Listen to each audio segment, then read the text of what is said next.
This is the GTN Show, and after another dominant performance from Daniela Ryf at the weekend, I'm left wondering, is she the greatest female triathlete we've ever seen? I don't know. And we're going to chat about that today. Yeah, I think that's going to be an interesting debate. Well, on top of that, we've also got the announcement of the courses from the Olympics for Tokyo 2020. We've also got some exciting news from Zwift. There's more chatter of pro cyclists moving into triathlon. And of course, we've got plenty of exciting race results from last weekend. And Heather, I think we should probably coordinate our t-shirt colours in future a bit better. At least I've ironed mine.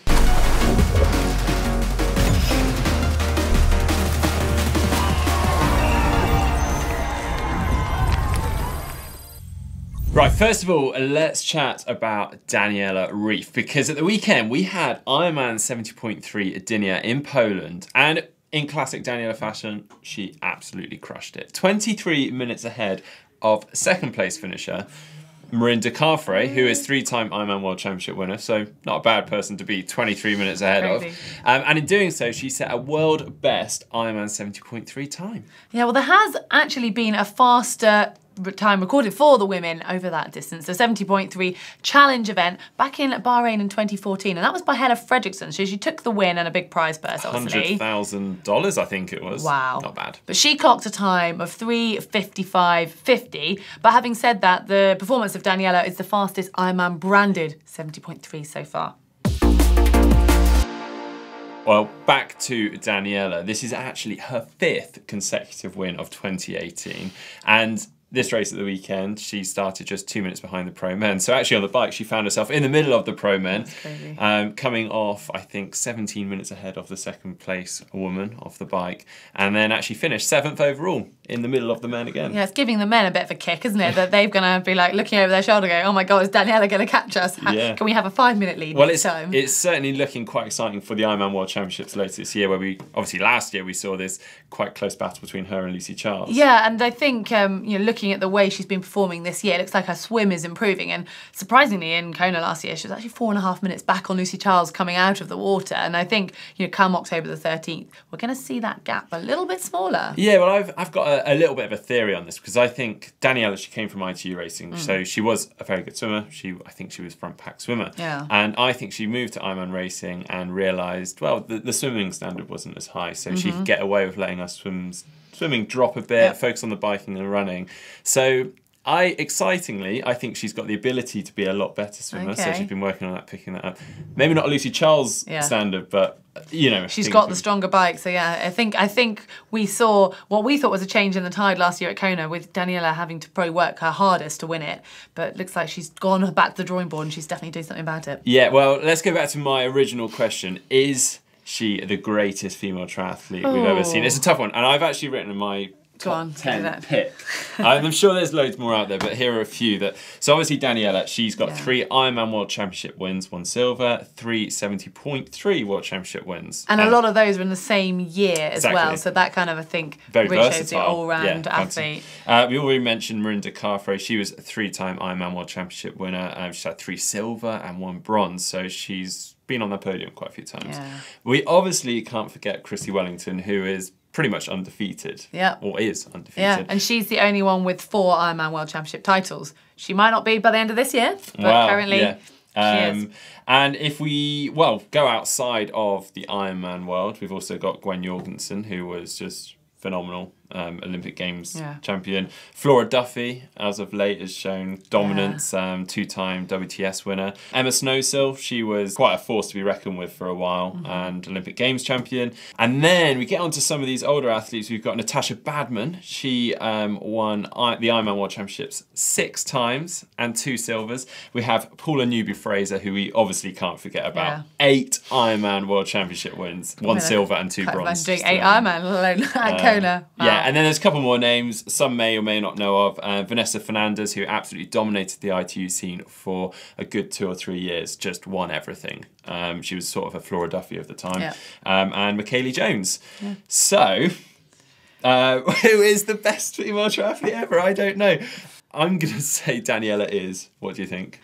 Gosh, I mean, I want to say I don't want to decide yet, because I feel like someone like Flora is going to move up to distance and do the same. But I guess you have to take it from now. And Maybe she is. I don't know enough about the history. I mean, Paula Newby-Fraser winning 8, but then I didn't watch Ironman back then, and I don't know what the competition was like, so I just don't know how you measure this. Should we give it one more year? Then maybe we'll have a Okay.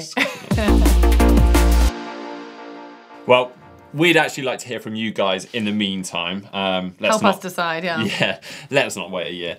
Is Daniela the greatest female triathlete ever? And it's a simple yes or no, and you can enter that by clicking just up here. And now for last week's GTN poll. Yeah, we asked you if you took supplements. Now, obviously, it was quite a broad discussion, and what you define as a supplement is still a bit of a grey area, but the results are in. And actually, I don't know, I'm surprised at this. 66% of you said yes, you do, and just 34% said no.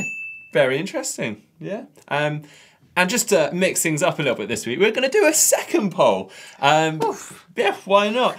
We just want to ask you guys, what is your favourite part of the GTN show? It's really interesting for us as we sort of develop our show and we try and make it exciting. So is it the news? Is it our hot or not section? Is it the race news? And then is it some of the other stuff that we're doing, our pain caves, our GTN tribe, our... Yeah, or maybe even our general discussions that we have in between? Probably not, but... Yeah, and there's an option for that, and you can let us know which one of those in the comments section below. So again, enter that by clicking just up here. Right, next bit of news this week, it is our first birthday since we last did... Well, our first show. Yeah, so, happy birthday to us. Any excuse for a cake, I think, Mark. Heather, would you like to do the honours? Well, I think as we're both in it together, something like from this angle, 3, 2, 1. I beat you to that. But thanks ever so much to you guys for all your support over the last year and just making GTN happen. It's been so much fun. Cool. Time to eat cake. Yeah. Well, a couple of weeks ago, we announced that the triathlon for the Tokyo 2020 was going to be held in Odaiba Marine Park. Well, they have now just announced the actual courses for the triathlon for both the individual and the mixed relay and the para-triathlon courses as well. As it appears from the courses, it looks like it's going to be quite technical on the bike and the run as it sort of winds its way through the park. And they've also confirmed the distances for the mixed team relay because as we've seen through the year, they seem to vary from event to event. So it's a 300-metre swim, a 7.4-kilometre bike and a 2-kilometre run. So actually ever so slightly further. Yeah. Well, whilst we're talking about the team mixed relay, we saw the debut series at the World Triathlon Series this year, which had 3 events with the World Championships finishing up in Edmonton in Canada. Well, as a result of that, we've actually now got the rankings, and these rankings are very significant because they are the Olympic rankings for slots to the nations. Yeah, it's been a really exciting year watching those races, and currently the USA sit at the top of that, and then we've got Australia, France, Great Britain, and then the Netherlands. So it's going to be very exciting to watch all of that unfold when it comes round to Tokyo. But another event that's really exciting for Tokyo is the para-triathlon competition. And that is going to take place over a 750-metre swim, a 20-kilometre bike, and a 5-kilometre run. All right, next bit of news is from someone that I've been following quite a lot on social media. It's a chap called Lewis Pugh, and he is a UN ambassador for the oceans. And basically, he's trying to bring awareness to the oceans and the deterioration of the oceans and inland waterways. Yeah, so he's swimming the length of the English Channel, started off in Cornwall, and he's heading to Dover. And apparently he's now around the halfway mark in Bournemouth. He's planning on doing it in 50 days, and it is day 26. So he's past the halfway mark in time. Yeah, it's pretty impressive. And he's trying to bring awareness of sort of conservation of the oceans along his way, and I believe he's been stopping off at destinations, and in an evening after a swim he's been doing presentations on this conservation. Well, he's actually doing this as part of the Worldwide Action for Oceans campaign, which is hoping to get the governments to actually protect 30% of all the ocean by 2030, which actually isn't that long away. Well, the next bit of news comes from Zwift, and it is a little bit more focused towards our cycling friends at GCN, but given that it is Zwift, I know a lot of triathletes will be jumping on and using it. It is the announcement of the new Innsbruck course. Now, we've spoken about this before, but it is now live, and it features the UCI World Championship course, which takes place in Innsbruck. Yeah, it has a total of 5 different loops, actually, which you can choose from. And obviously, it's a couple of months before the World Championships. Well, I just think a month now, so it gives the pros a chance to ride it. But I think, like you said, a lot of triathletes like us will be enjoying a new course on Zwift. Well, now time for Hot or Not, and I'm going to kick it off with this bit of news from, it was the Welsh Fell Runners Association, and they are going to try and ban GPS devices for fell races.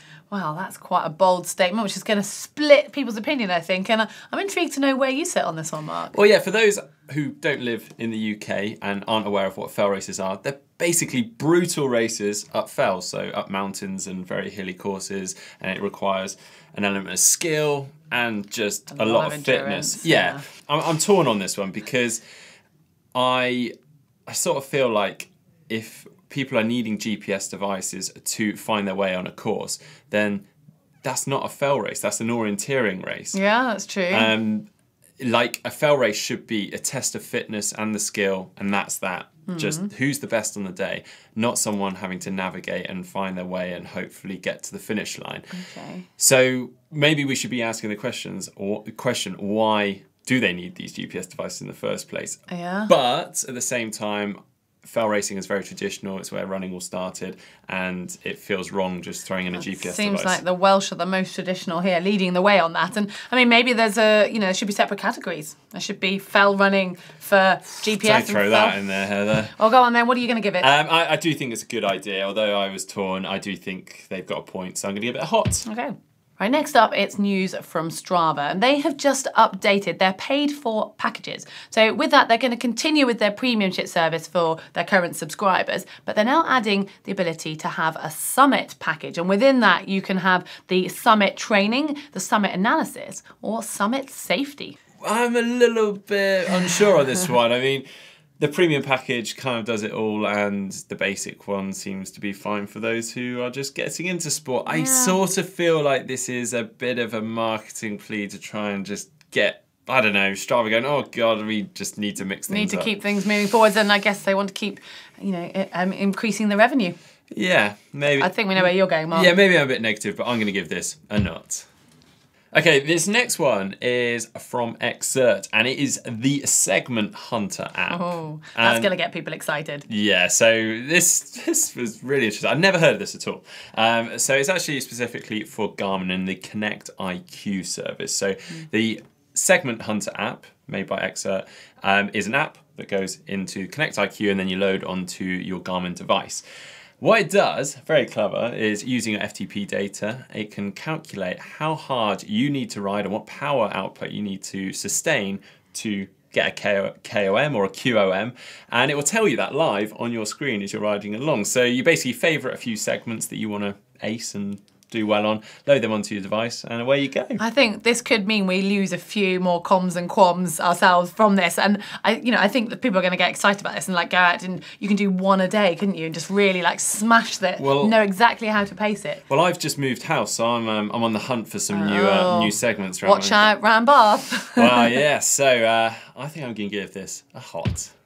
A couple of weeks ago, we had some speculation from pro triathlete Cam Worth that Adam Hansen, pro cyclist, was interested in moving into triathlon. And Cam Worth has been at it again because he suggests that Geraint Thomas now might move into triathlon. Well, I mean, if you've just won the Tour de France, I think you've got pretty large options as to what you're going to do next. Yeah, I mean, this little article that I've read does say that he's suggested at least a few years until he's sort of done with his cycling. But I do know from having chats to Cam, he said, because he trains with Team Sky, he said quite a few of them jump in and swim with him from time to time. Richie Port in particular, he said, would be the best from the pro field to switch to triathlon because he actually came from triathlon originally. Makes sense. And he's run a 30-30 10K. I mean, that's ridiculous for a cyclist to do that, isn't it? It was ridiculous for anyone. Yeah, I mean, part of me wants to say not to this just because I don't want all these strong cyclists to come into the sport of triathlon, but I think we should give this a hot.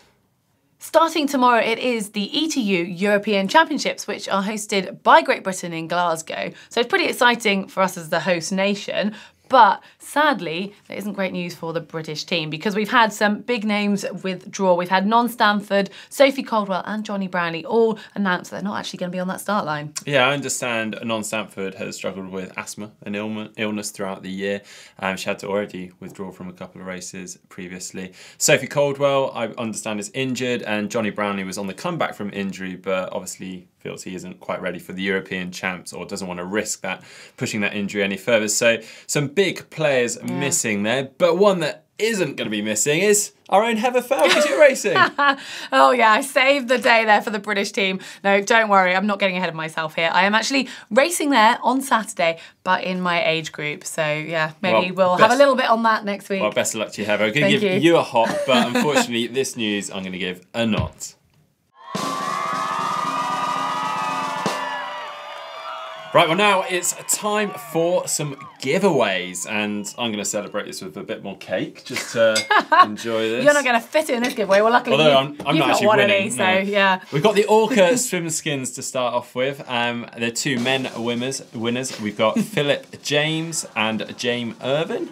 And for the women's, we have Diana Gardalitz and Catherine Ryan. Congratulations. And now for the Continental Tyres winners. Yes, it was these tyres here, the Grand Prix TT tyres that we were giving away. And we have got 5 winners of these. Yeah, we've got Igor Soa, Chad Luhman, Shane Greenan, Ruben Wolf, and Willie Wilson. Woo! Well, you have won some tyres and some swim skins, so we're going to be in touch with you to send them out to you soon.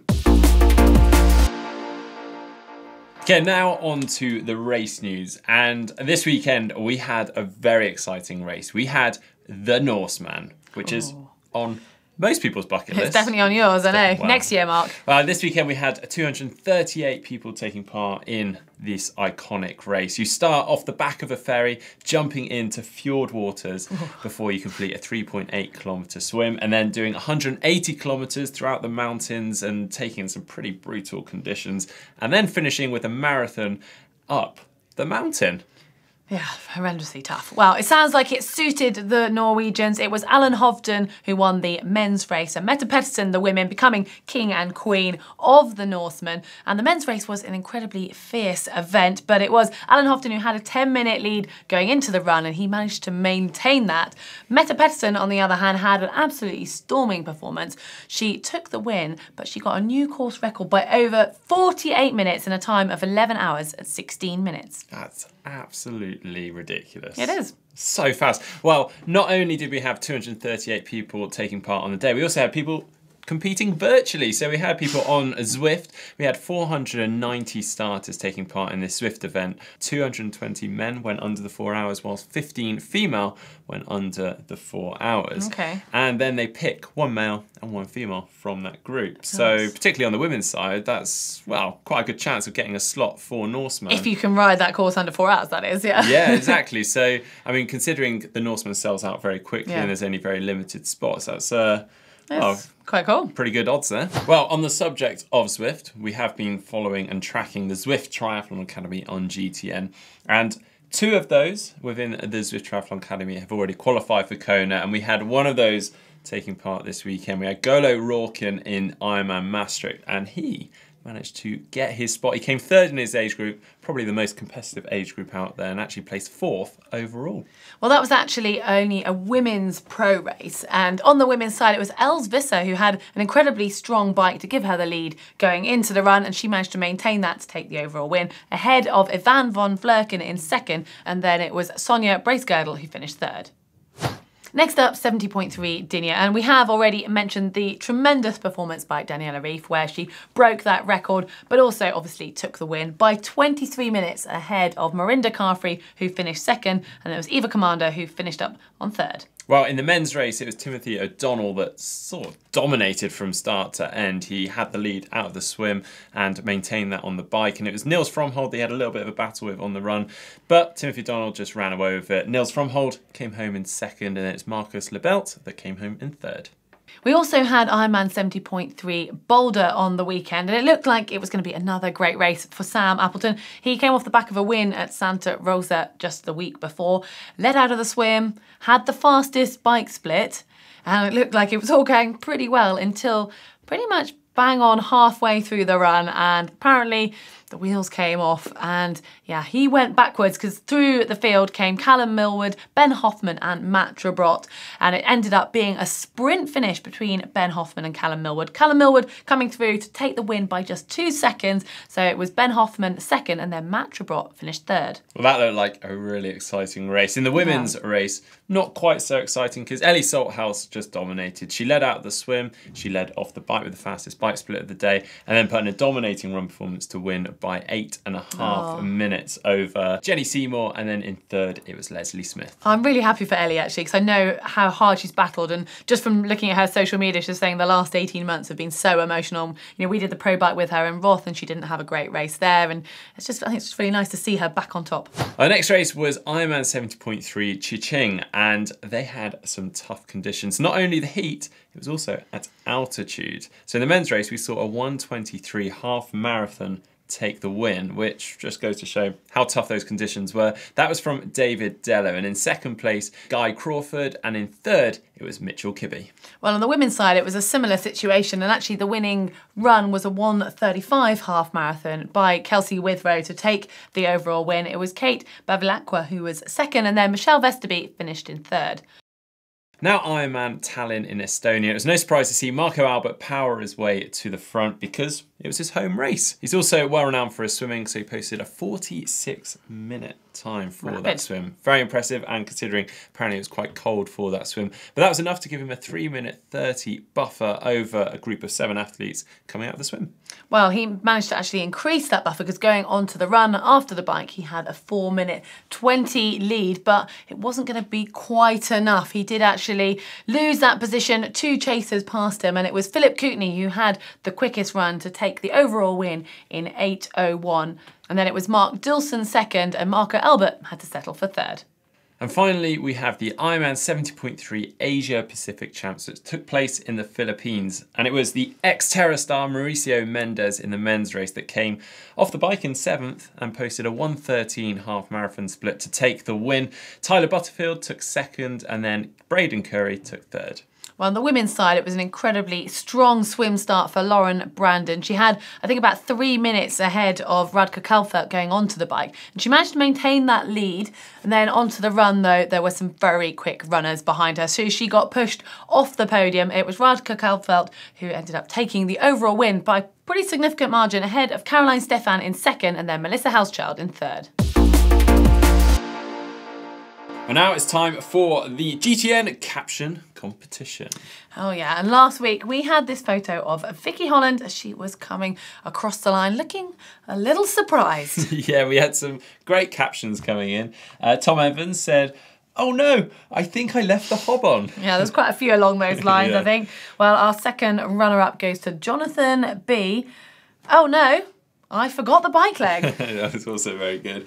But the winner, slightly different on this one, JHK, said, "There's no way I can jump over that." Very good. So you are the winner of the cap. So please do get in touch and we'll send this over to you. But now for this week's caption comp, and this is quite dramatic, isn't it? It's pretty cool. It looks like it's kind of a scene of a mixture of triathlon, a disco, a massive celebration. And on closer inspection, is that the Union Jack? He is. It's a Union Jack morph suit. Wow. I feel proud of it. But Pretty yeah, cool. bottle of champagne, absolutely loving life. So That's please, style, isn't it? please do send in your captions in the comment section below. Right, well, after us announcing our new uploader last week, I thought we'd have a bit of fun this week. We'll mix it up, and I'd pick out some of my favourites and a complete array with swim locations, pain caves, tri-zones. Let's get to it. Right, well, starting us off, we have this beautiful photo sent in from John, and it is Lake Wellington near Bailey in Colorado. And it's at 8,000 feet. God, that's going to feel pretty hard to breathe, isn't it? But hopefully That quite is relaxing stunning. in water like that. Oh, I want to go there. That looks so good, doesn't it? You can see someone kayaking in the background. How Beautiful. idyllic. Well, now for a pain cave, and this one's sent in by Angelo, and he said he's got his Cervelo P5X, I can see that over there, beside the treadmill. And then he's got a blue Triad, I can see stood up over there, and then that also looks like a new blue Triad, or a newer blue Triad. Wow, this looks like a kind of a shop setup almost, doesn't it? Yeah, It's very a lot of nice. So you can see space the as well. boxes. So yeah, it's definitely brand new. He's building that up at the moment. And then he's also said he's got some very lazy and loud snoring bulldogs in the background. So yeah, 3 of them sat there. That's Very cool. nice. Support crew. Very cool. And next one, we've got a transition zone. Yeah, this looks British, and I think it is. It's sent in by Andy, and it says BT Win Fit 300 with tri-bars. Quite a combination there. He's even got a bit of a saddle pad, so not going to get uncomfortable on the bike. Yeah, well, he said it was on Father's Day and his son set do whatever you want, Father. And he chose to do the local triathlon. And it did unfortunately rain on the day, so he covered up his running shoes with a nice little Audi bag. Why not? But I do love the fact this is a decathlon bike, a B-twin fit. So it's quite a, a relatively entry budget bike. But then he's got his shoes on with his elastic bands. And he's got his tri-bars on there. He's really thinking, and his helmet on his handlebar. He knows what he's doing. He's getting those cheap gains where he can. He knows what he's doing, this guy. And we've got another pain cave here from Daniel, and this is incredible. It's sent in from Ecuador, and he said he's got his Cannondale sign app, so you can see on the turbo trainer there with his iPad in front of him for, I'm guessing, a bit of Zwift or video action. And then he's got his Ventum Z, which you can see the kind of unique beam frame kind of design. Yeah. But most importantly, he's at 2,900 metres above sea level. That's our second altitude. There's going to be some fit people, I think, standing in the pictures this week. But quite a cool setup. We've got a treadmill there. We've got a weights. We've got a bar there. And it looks like it's very. I can't tell if that's a mirror or a window because it looks like there's more bikes the other side of that glass. But it could be an optical illusion. Who knows? Very impressive. This one I love. So this is another pain cave, and this is sent in by a young lad called Daniel, and he's just graduated from university in Arizona, and he said he is now committed to full-time triathlon training thanks to some seriously supportive parents. So a nice little shout out to them. And he's got some set up here. Gorgeous bike. It's a Specialized Shiv, but I love the little American flag towel he's got to. And he's got a good selection of helmets as well. Some aero helmets. Helmet up there. And he's also, I think that's the Fluid Lines, I forget the name of the brand, between the aero bars there. So he's got a really nice little setup going on. Pretty supportive parents, I'd say. Yeah, very nice. Well, they were fantastic, and please do keep sending in your photos. And it really is so straightforward with our new photo uploader. Just go on to that link that will be just in the description below right now. Log in, select which one you want, whether it's Transition Zone, Tri, or all of them. Yeah, or all of them. And that's it. Hit submit, and we get your photos, and hopefully we'll throw them in the show. This was our 52nd show, our first birthday. So thanks again to you guys for supporting us all this way. And do let us know what you enjoy in the show and what you'd like to see more of in the comments section below. And if you've enjoyed this, hit the thumbs up, like button. And if you want to make sure that you don't miss any more of our videos, hit the globe to subscribe. And Heather, I just can't believe that we've eaten so much of this cake. I'm feeling a little bit sick. Well, we have also just released our Zwift Triathlon Academy video. We introduce all 4 of the athletes, and you can see that by clicking just down here.